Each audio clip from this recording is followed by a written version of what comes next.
Assalamu alaik zainal anbiya. Assalamu alaik atqal atqiya. Saya akan membahas yang pertama adalah penyimpangan pertama, hubungan sebelum nikah.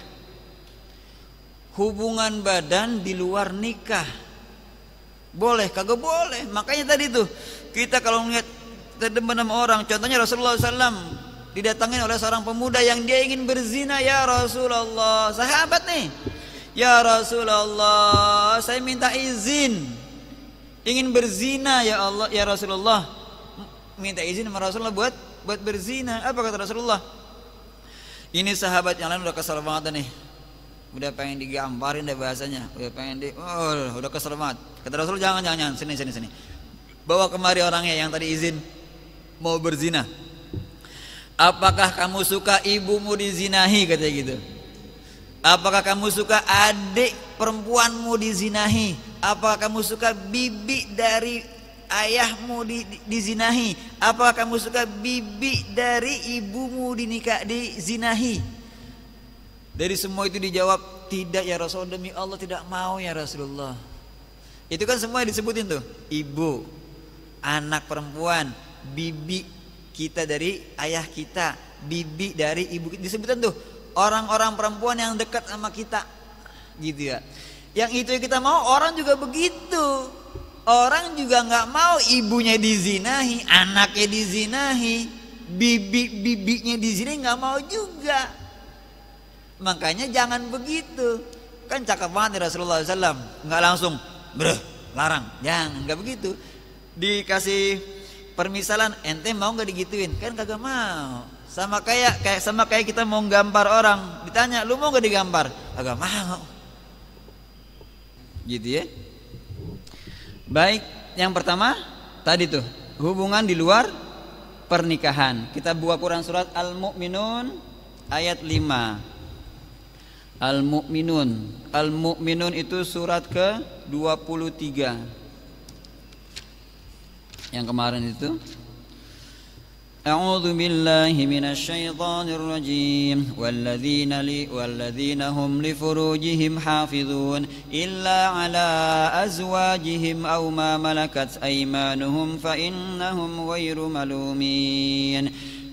Ciri-ciri orang beriman adalah salah satunya walladzina hum li furujihim hafizun. Dan orang-orang yang menjaga kemaluannya kecuali terhadap illa ala azwajihim, kecuali terhadap istri-istri mereka. Tuh, ini ayat melarang kita sembarangan menggunakan nafsu kita. Yang bolehnya di mana? Yang boleh sama istri kita itu, gitu ya. Biar kata begitu juga itu istri kita. Biar kata kita udah bosan banget juga itu istri kita, Pak. Ya Allah, balik lagi ke situ. Jangan sampai kita tergoda sama yang di luar hingga kita zina, gitu. Lagi-lagi saya sebutkan bahwa kan kalau nafsu begitu, kita kepengen cuman sampai keluar doang. Ini ya, maaf bahasa ini ya, sampai keluar doang.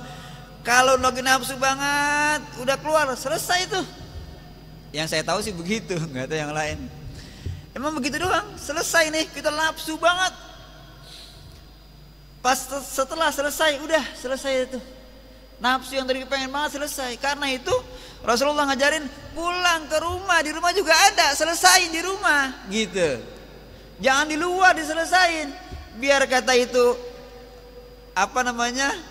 pizza juga jangan dimakan, haram, dengan sayur asam di rumah, gitu ya. Biar kata bosan juga kita makannya itu sayur asam kalau buat melampiaskan nafsu doang, gitu ya. Masya Allah. Baik, penyimpangan yang kedua adalah hubungan badan pada saat sedang menstruasi. Nah ini dia. Kalau bini kita lagi head, kalau dulu tuh orang Yahudi kan Nasrani kan mereka itu masih agama Samawi ya. Itu istri yang head di pisahin dari rumah, dikeluarin ke satu rumah di tempat yang terpencil, di dalam hutan kah gitu ya, nggak boleh dekat. Tapi Islam nggak begitu-gitu amat, asal jangan sampai kita berhubungan badan atau berjima dengan istri kita ketika dia sedang haid gitu ya. Kalaupun ada mendekati, yang menjadi khilaf adalah mendekati maaf bukan dengan kemaluannya gitu ya. Ada ini perbincangan di ulama fikih, boleh nggak maaf bahasa gitu dengan tangan misalnya laki-laki buat perempuannya. Ini khilafiyah gitu ya. Tapi lebih kepada hindarilah, jauhilah gitu ya. Itu kan jorok, kotor, penyakit gitu ya.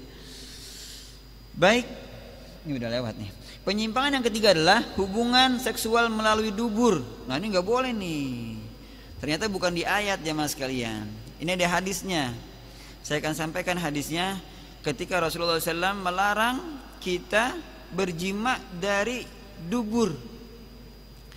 Rasulullah SAW bersabda, mal'un man ata imra'atun fi duburiha. Ada orang bertamu, datangnya dari belakang. Dia ngomong begini, rumah lu kotor banget sih, rumah lu kok berantakan banget sih. Lah lu masuk ke dari belakang, coba dari depan gue udah rapiin tuh. Malu masuk ke depan, ada ruang tamu, enak bersih, gue kasih minyak wangi. Lu masuk dari belakang, ketemunya WC, kagak enak jadinya. Nah begitu juga begini, Islam ngajarin bertamu tuh dari depan, dari rumah, depan rumah, bukan dari belakang. Islam ngajarin tuh sama di permisalannya dengan ini, dan ini ada hadisnya. Dilaknat orang yang mendatangi perempuan pada duburnya. Ini bahasa Rasulullah sebenarnya luar biasa. Mendatangi artinya menggauli. Nggak boleh itu dari belakang. Kan ada zaman sekarang, ya Allah biha, naudzubillah. Dan itu diatur sama Islam. Mal'un man ata imra'atun fi duburiha, imra'atan fi duburiha. Nggak boleh tuh. Jadi yang pertama tadi, kita nggak boleh seks dengan di luar nikah. Yang kedua, tidak boleh dari dubur. Ini penyimpangan seks yang terjadi. Selanjutnya adalah penyimpangan keempat, hubungan seksual sesama jenis, homo. Kan yang selama ini kita tahu penyimpangan homoseksual sesama laki-laki, ada lesbian sesama perempuan. Ini terjadi ketika zaman siapa? Nabi Lut alaihissalam. Gitu ya. Laki-lakinya suka dengan laki-laki. Kisahnya kalau Nabi Lut tuh suka dengan malaikat yang turun ke rumah Nabi Lut ketika itu. Kan malaikat Masya Allah tampan-tampan sekali. Itu mereka suka gitu ya.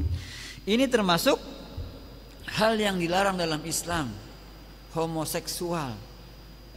Adapun hukum fikihnya nanti, homo dengan lesbian beda gitu ya. Kalau homo ada had hukum Islam yang sudah tertentu, sudah diatur oleh Islam. Kalau lesbi itu lain lagi. Dia hanya takzir, hukum yang dibuat oleh pemerintah, gitu ya.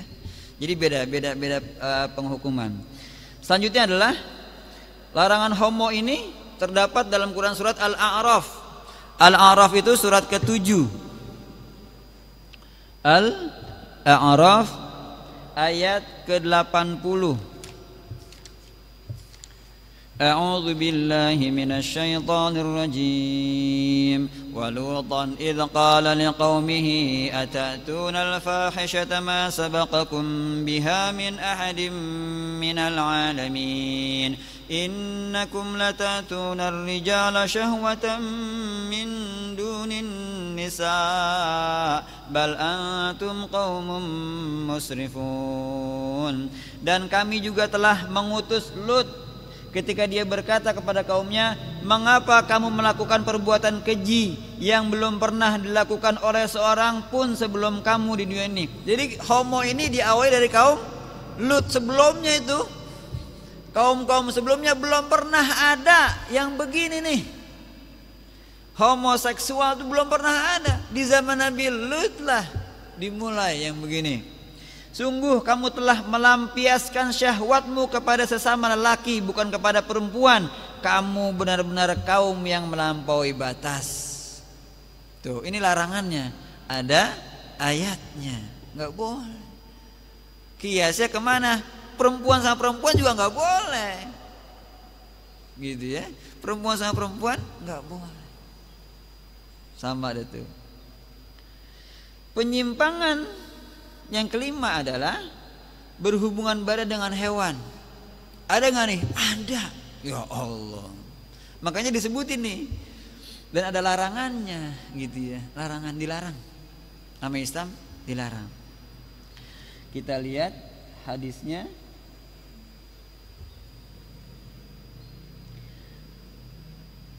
Siapa saja yang kalian jumpai bersetubuh dengan binatang, maka bunuhlah dia dan bunuh hewan yang jadi korban. Ini hadis riwayat Tirmizi. Gitu ya. Jadi yang begini-begini nih dilarang oleh Islam. Iya, itu penyimpangan dalam Islam. Mudah-mudahan bermanfaat dan kita menjaga diri kita, keturunan kita dan kaum muslimin. Hal-hal yang begini ini jangan tabu untuk disampaikan. Sampein. Jangan jangan kita malu menyampaikannya. Ini nggak boleh. Dan ada bibit-bibitnya tuh. Bisa jadi terjadi perzinahan sebelum nikah. Ada bibit-bibitnya, nanti kita bahas, gitu ya. Ini kan penyimpangannya. Nanti ada penyebab-penyebabnya. Sampai begitu bagaimana sih asbabnya? Gitu ya. Baik, mudah-mudahan bermanfaat. Maaf kalau ada kekurangan. Al-Fatihah. Assalamu alaikum.